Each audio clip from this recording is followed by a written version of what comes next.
retail media has become really crowded, and you need to think about both an organic first strategy as well as really what role in the funnel. And I know funnel is a little archaic, but I think those two approaches are really important. What I mean by that is retail media has almost just become media. I think there's over 350 retail media networks.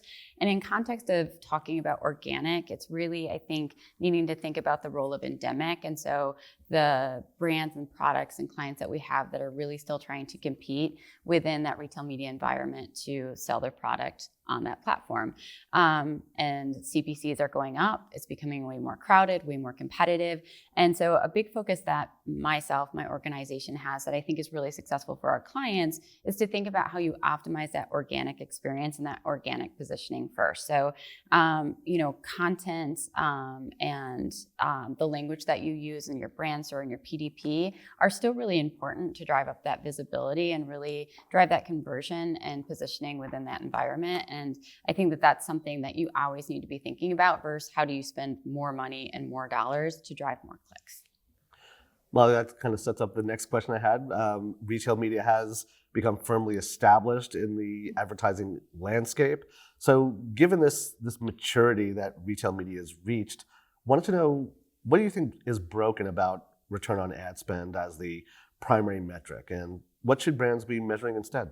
Yeah, I despise ROAS as a main metric that we're often held to.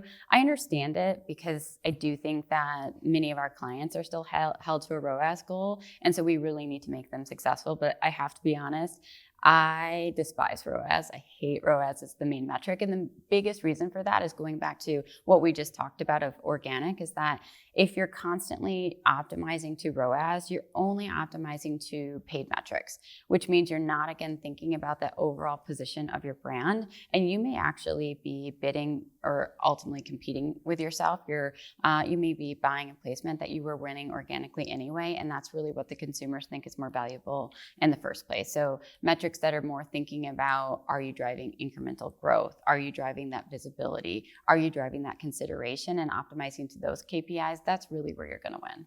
Molly, those are also such great points about the nature of discovery. So Yep. I cannot let you go without asking the obligatory AI question.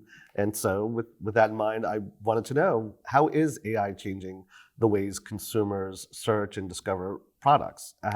In particular, how should brands think rethink visibility when algorithms, not shoppers, are now curating the shelf? Yeah, we are all talking about AI constantly in so many different forms. And I think one thing that almost is being missed, because I do think oftentimes agencies, companies are talking about AI in terms of how do you supercharge your data? How do you drive more efficiency?